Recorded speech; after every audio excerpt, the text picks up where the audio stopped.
League നേതൃത്വത്തിനെതിരെ league ഹൗസിന് മുന്നിലും കോഴിക്കോട് ടൗണിലും പോസ്റ്ററുകൾ. League തറവാട് സ്വത്തല്ലെന്നും പുതിയ നേതാക്കൾക്ക് അവസരം നൽകണമെന്നും നേതൃമാറ്റ ആവശ്യവുമായാണ് വാക്കഫി സ്റ്റഡി സർക്കിളിന്റെ പോസ്റ്ററുകൾ.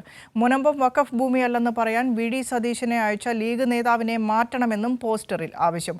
അതേസമയം ലീഗുമായുള്ള ഭിന്നതയ്ക്കിടെ നിർണായക സമസ്ത മുഷാവറ യോഗം കോഴിക്കോട് ആരംഭിച്ചു. ലീഗിനുള്ളിൽ രാഷ്ട്രീയ കലാപം മൂർച്ഛിക്കുകയാണ്. സമസ്ത വിഷയത്തിലും വഖഫ് വിഷയത്തിലും നിലപാടെടുക്കാൻ ലീഗിന് ആവുന്നില്ലെന്നതാണ് പ്രധാനം. അണികൾക്കിടയിലും നേതൃത്വത്തിനിടയിലും പോഷക സംഘടനകൾക്കിടയിലും അസ്വാരസ്യം രൂക്ഷമായി പൊട്ടിത്തെറിയിലേക്ക് എത്തിത്തുടങ്ങി. ഏറ്റവും അവസാനം സമസ്ത മുഷാവറ യോഗത്തിന് മുന്നേ ലീഗ് ഹൗസിലും കോഴിക്കോട് ടൗണിലും വാക്കഫി സ്റ്റഡി സർക്കിളിന്റെ പേരിൽ ഇറങ്ങിയ പോസ്റ്ററുകൾ ലീഗിലെ ചില നേതാക്കളുടെ അപ്രമാദിത്വത്തിന് നേരെയുള്ള രൂക്ഷമായ വിമർശനം തന്നെയാണ്. ഞാനും അപ്പൻ തമ്പുരാനും സുഭദ്രയും പോലെ ലീഗ് ഒരു തറവാട് സ്വത്തല്ല, ഒറ്റക്കൊരാളും പടുത്തുയർത്തിയതുമല്ല, പുതുതലമുറ പാർട്ടിയെ നയിക്കട്ടെ എന്നാണ് ഒരു പോസ്റ്ററിലുള്ളത്. പി.കെ. കുഞ്ഞാലിക്കുട്ടിക്കും തങ്ങൾ കുടുംബത്തിനുമെതിരെയുള്ള കലാപത്തിന്റെ ആദ്യ വിത്താകും ഈ പോസ്റ്ററുകൾ.